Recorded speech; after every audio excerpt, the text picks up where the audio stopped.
E aí, pessoal de sistema, né? Garganta hoje meia rouca, mas vamos lá.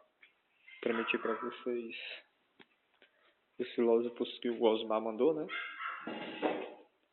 Resumindo, Tales de Mileto, Santo Agostinho, São Tomás de Aquino, René Descartes, Platão, Pedro Abelardo, Baruch e Spinoza. Aí tu me pergunta, pra que estudar esses cornos tudinho?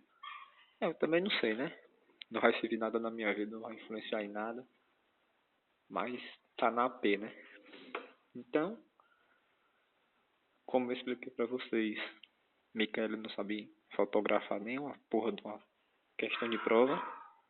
O jeito foi estudar os filósofos. Estudar uma coisa básica, não precisa uma coisa tão avançada. Aqui eu fiz um resumozinho, só pra frescar mesmo. E vamos lá. O vídeo vai ser um pouco grande, porque esse vídeo eu vou estender, falar todos os filósofos já nele. Primeiro filósofo, ô cachorro fela da puta, cala a boca! Desculpa aí, pessoal. Vamos lá. Tales de Mileto. Quem foi Tales de Mileto? Ele nasceu em Mileto. Não. Nasceu em Quixadá. Foi o primeiro filósofo da era pré-socrática. O que significa pré-socrática? Antes de Sócrates. Para ele, a origem de todas as coisas estava no elemento água. Lembra lá daquela questão do Osmar? Pois é, individualidade. O grande mérito desse filósofo foi buscar pela primeira vez uma explicação racional para entender o mundo. Ou seja, o que significa ser o racional aí? Significa que o mundo foi gerado a partir de alguma coisa. Não mais aquele negócio de que filósofos acreditar que é uma força superior, Ele começou a dizer que Deus existia. Foi o criador da filosofia unitarista, mesma coisa que nem eu falei, uma coisa só, uniduvidalidade, que busca explicar todas as coisas a partir de um único princípio. Ou seja, você bota unitarista, dá na mesma bosta. Unitarista. Junto com Anaximandro e Anaximenes, fizeram parte da chamada Escola de Mileto. Junto com esses dois cornos aqui, o nome feio daquele tempo, ainda bem que eu nasci na Grécia. Resumindo, Tales de Mileto é isso, pessoal, os pontos mais importantes. Você sabendo os mais importantes, a gente bota Tales de Mileto igual a água, igual a unitariedade, uma coisa só corresponde às outras. Beleza? Filosofia na média, eu não vou falar porque não teve filósofo, mas filosofia na média era filosofia na base de Deus. Creio que nessa parte aqui surgiu o empirismo, que a gente viu ontem, né? Que era o empirismo da sociedade. E o mais importante desse tempo foi Lionel. Eu acho que não vai cair muito bem, não.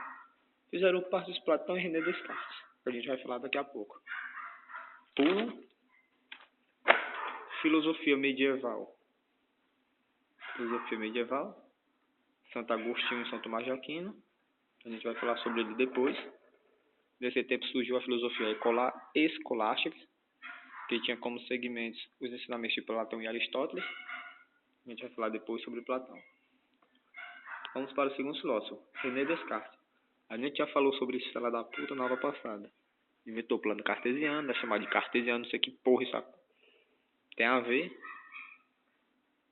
Não sei porque o que significava isso naquele tempo. Foi filósofo, matemático e físico. Inventou a geometria analítica.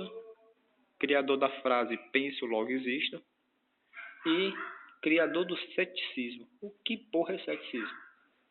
Ceticismo é algo que você só pode crer, você só pode dizer se você conseguir provar.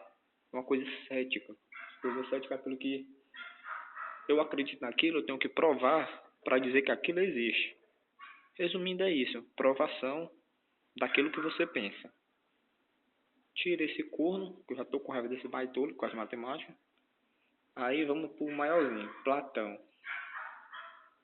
Um dos princípios filosóficos, um dos principais filósofos gregos da antiguidade. A letra está tão bonita que eu nem entendo, é que é minha. um dos principais filósofos gregos da antiguidade. Beleza. Ele foi discípulo de Sócrates, viu? Não é o jogador do Corinthians não, pelo amor de Deus. Ao contrário de Sócrates, ele era integrante de uma família rica. O cachorro fala da puta, cala a boca! É buceta! Um cachorro chato. Ou seja, Sócrates era pobre, ele era rico. Fundou a Academia Filosófica em Atenas. Foi a primeira academia, onde eles debatiam assuntos daquela época, cotidiano, coisas relacionadas à sociedade, filosofia. Para ele, a filosofia tinha que apresentar objetivos morais para os dilemas existenciais. Beleza, que porra é essa? Tipo, para ele, a filosofia tinha que ter uma razão, apresentar algo concreto para os problemas daquela época. Acreditava na razão ao invés da fé. Né? Grécia era politeísta, acreditava em 12 deuses principais e subdeuses. Ele não acreditava em nada, só acreditava na razão dele, só acreditava nele. Para ele, o espírito estava aprisionado no corpo no qual ele denominava uma caverna. Beleza, a gente vai ver isso daqui em teologia, essa parte aqui, ó. Os gregos, no tempo de Platão, eles não acreditavam no negócio de alma. Era espírito, e o espírito é como se fosse uma marionete. O corpo era marionete. Ou seja, o espírito entrava e controlava a gente. A gente vai ver mais isso daqui em teologia na hora da Auxiliadora Pancadão. Vamos lá. Sua filosofia influencia até os dias de hoje. Beleza. Acabou Platão, Pedro Abelardo. Para ele, a filosofia servia para formar e fundamentar o raciocínio crítico. Raciocínio crítico, todo mundo sabe o que é, né? Então, beleza. Acreditava que o diálogo separava o verdadeiro do falso. Ou seja, através da conversa, da retórica, mesma coisa que conversar, ele acreditava que daria para separar o verdadeiro do falso, o bom do ruim. Para ele, a filosofia vai ser a medidora entre as verdades reveladas e o pensamento humano. Beleza. Procurava estudar questão filosófica a partir do ponto de vista incoerente e contrário. Ou seja, ele buscava um assunto, tudo que fosse o contrário, ele começava a debater. A gente está conversando sobre alguma coisa, aí tu bota um ponto crítico, um ponto que tu não concorda, um ponto que é contrário. Ele ia debater porque ele era o contrário. Geralmente nas aulas da auxiliadora de religião, né, como a classe tem várias, os integrantes da classe integram de religiões diferentes, sempre tem aquele debatezinho contrário. Para ele, Deus só faz o bem. Ou seja, Deus, quando a gente nasce para ser feliz. A gente vai ver isso também em teologia. A essência de Deus é indefinida, pois ela não pode ser expressa. A gente sabe que Deus existe, a gente sente que Deus existe, mas a gente não consegue ver Ele. Então, de uma forma indefinida. Êximo escritor e gramático, ou seja, o cara se garantia no português. Mestre na área da retórica. Retórica, falar. Sabia falar bem, expressar-se público.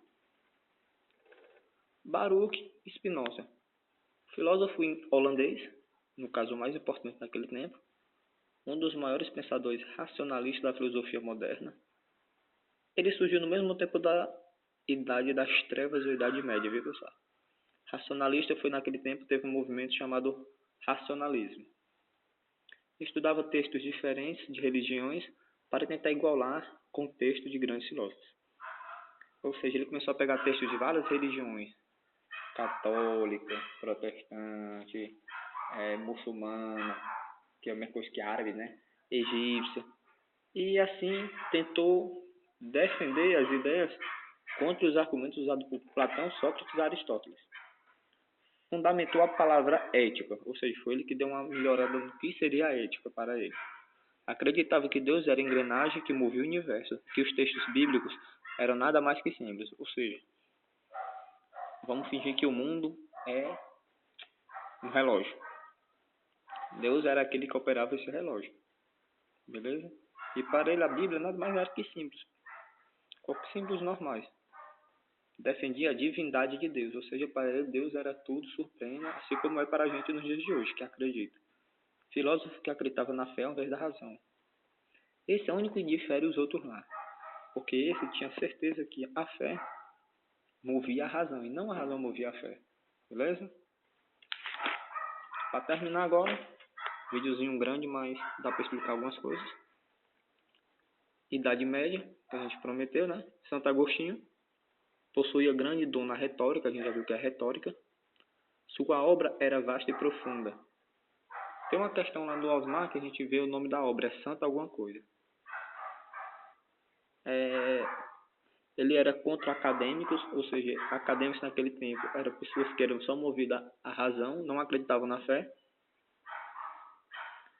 Criticava o ceticismo, ou seja, ele criticava aquilo que era misterioso, o pessoal que era cético, que acreditava só naquilo. Procura a verdade em Cristo. Para ele, o exemplo maior de Deus era a figura de Jesus Cristo. Era o único que poderia chegar ao nosso Senhor. Não tinha provas formais para demonstrar a existência de Deus. É igual o Baruch, igual Pedro Abelardo. Ele sabia que existia, mas não sabia como comprovar naquela época. São Tomás de Aquino, criador do tomismo. Que diabo é tomismo? Conjunto de doutrinas teológicas e filosóficas. Mas isso não vai cair, mas é só para... Foi influenciado por Platão, Aristóteles e Santo Agostinho. Conseguiu alinhar o pensamento lógico e racional com a fé cristã. Para ele, teologia era uma ciência suprema. Resumindo, para ele, Deus, assim como Santo Agostinho, era o líder de todo o universo. Era o Deus supremo, aquele que manda e desmanda em todo o universo. Bom, pessoal, isso é o resumo dos filósofos de filosofia do Osmar. Com o tempo a gente vai dar ajeitado no canal aí do YouTube, vamos filmar direitinho, porque é difícil filmar e falar ao mesmo tempo. Peço desculpa para vocês aí pela a filmagem que tá meio distorcida, né? Parece que tá sambando. Mas com o tempo a gente vai melhorar e vai dar certo. Beleza? Até a próxima, agora com aulas de teologia.